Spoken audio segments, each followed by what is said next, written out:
Et je le dis avant de donner la parole à Monsieur Gilles Carrez, président de la Commission des finances. Merci, Monsieur le Président. Chers collègues, ma question s'adresse à Monsieur le Premier ministre.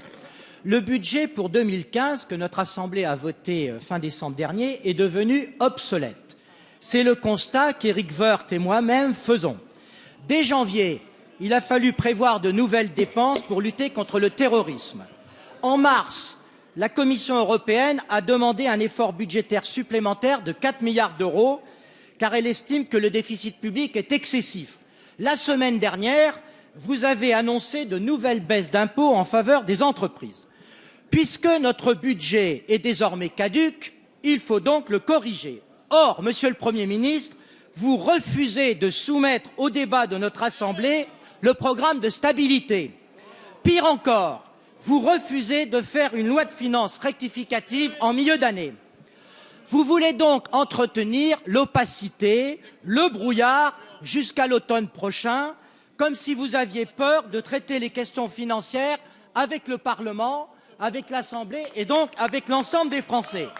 Alors, c'est vrai que nos finances publiques se portent mal, il n'y a pas de réforme structurelle pour maîtriser les dépenses et la dette s'envole.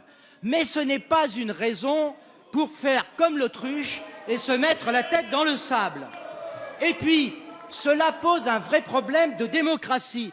Et je m'adresse au président de notre Assemblée, Claude Bartolone. À quoi sert notre Assemblée nationale, Monsieur le Président, si elle ne peut même pas discuter des problèmes budgétaires? Même votre porte-parole, Monsieur Le Foll, souhaite un débat. Et vous n'en voulez pas. Alors, Monsieur le Premier ministre, qu'avez-vous à cacher sur nos finances publiques? Merci, Monsieur Carrez. Pour vous montrer que le débat existe, la parole est à Monsieur Michel Sapin, ministre des Finances et des Comptes publics. Dites-moi, il est quand même bien prêt. Il est quand même bien placé pour répondre à cette question. Merci, Monsieur le Président.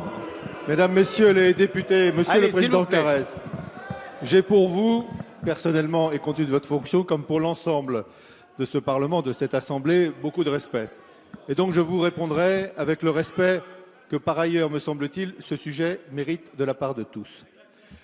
Y a-t-il un projet de finances caduc? La réponse est non.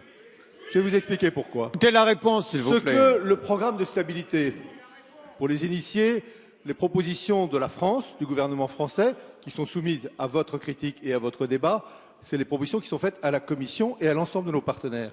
Est-ce que les propositions qui sont dedans sont contraires à la loi de finances pluriannuelle qui a été votée ici? La réponse est non.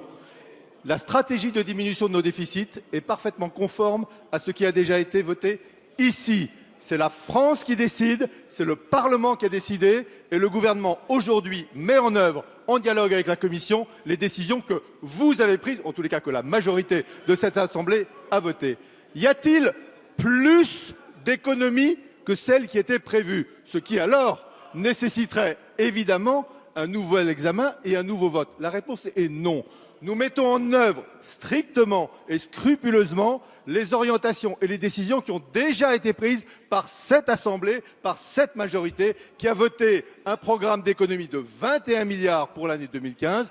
Pour des raisons que vous connaissez bien, la très faible inflation, il y a une partie de ces économies que nous n'avons pas vu constater. Et donc, il y a des mesures nouvelles qui sont proposées dans le cadre et le respect absolu et du règlement et de la loi organique et de la Constitution. Vous serez informés point par point de l'ensemble de ces décisions. C'est légitime et normal et le débat aura lieu. Monsieur Carrez, nous avons passé 2 heures délicieuses en commission des finances. Nous allons recommencer la semaine prochaine et au début du mois de mai, il y aura un débat dans cet hémicycle parce que sur ces sujets-là, c'est vous qui avez beaucoup à cacher et pas nous. Eh bien voilà.